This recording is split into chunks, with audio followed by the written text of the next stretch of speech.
സാജു കൊടിയൻ നമുക്കൊപ്പം ചേരുകയാണ്. ശ്രീ സാജു കൊടിയൻ, ഈ സഹപ്രവർത്തകയുടെ വിയോഗത്തോട് എങ്ങനെയാണ് അങ്ങ് പ്രതികരിക്കുന്നത്? എത്രമാത്രം വേദനാജനകമാണിത്? അതെ അതെ, ഞാൻ തിരുവനന്തപുരത്തായിരുന്നു. ഞാനൊരു ഷൂട്ടിലായിരുന്നു. അപ്പോഴാണ് എനിക്ക് ഇൻഫർമേഷൻ വന്നത്. അപ്പൊ അങ്ങനെ രാവിലെ 9:45 സുബി മരിച്ചു എന്നുള്ള റിപ്പോർട്ട് കിട്ടിയത് വളരെയധികം ഷോക്കായി പോയി. കാരണം നമ്മൾ ഒരു കൂടപ്പുറത്തിനെ പോലെ കാണുന്ന വ്യക്തിയാണ്. നമ്മൾ ഫാമിലി ഫ്രണ്ട്സാണ്. ഒരുപാട് ഷോകളിലൊക്കെ ഒരുമിച്ച് പോയിട്ടുള്ള നല്ല ഒരു വ്യക്തിത്വത്തിന് ഉടമയാണ്. അപ്പോൾ അതുകൊണ്ട് അവിടെ മരണം ശരിക്കും പറഞ്ഞു കഴിഞ്ഞാൽ നമ്മുടെ ഒരു സ്വന്തം കൂടപ്പുറത്ത് മരിച്ചതുപോലെയാണ് എനിക്ക് ഫീൽ ചെയ്യുന്നത്. ഞാനിപ്പോൾ തിരുവനന്തപുരത്ത് നിന്ന് തിരിക്കുകയാണ്. വൈകുന്നേരം നാട്ടിലേക്ക് എത്തും. ഇത് കഴിഞ്ഞ ഉടനെ തന്നെ അവിടെ പോകണമെന്ന് വിചാരിക്കുന്നു. രോഗവിവരം അറിഞ്ഞിരുന്നോ നേരത്തെ?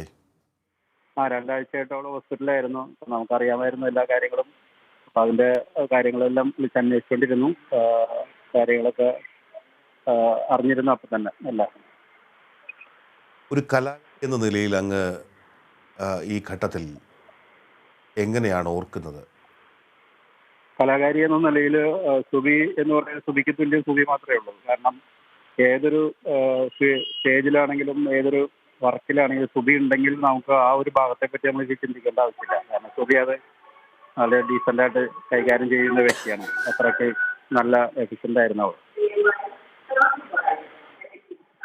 സ്വാഭാവികമായിട്ടും അങ്ങ് ഒത്ത് പല പ്രോജക്റ്റുകളും ഉണ്ടാകും, പ്രത്യേകിച്ച് സ്റ്റേജ് ഷോകളൊക്കെ ഉണ്ടാകുമല്ലോ ശ്രീ സാജു കൊടിയൻ.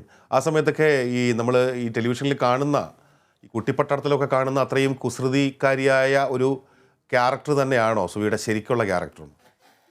സുബി ശരിക്കും ഒരു ജോളി ആണ്. ശരിക്കും എപ്പോഴും നല്ല പ്രസന്നവതിയായിരിക്കും. എപ്പോഴും ഒരു വളരെ വിഷമിച്ച് നിൽക്കുന്ന സുബിയെ ഞാൻ കണ്ടിട്ടില്ല പലപ്പോഴും. വളരെ എപ്പോഴും പ്ലസന്റ് ആയിരിക്കും ആള്.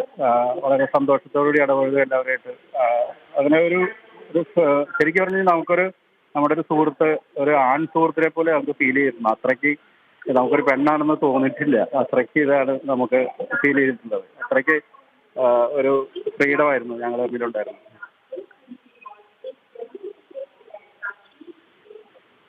കൊച്ചിയിലേക്കുള്ള യാത്രയിലാണ് ഇപ്പോൾ നമ്മളോട് സംസാരിച്ചത് സാജു കൊടിയൻ, നടൻ.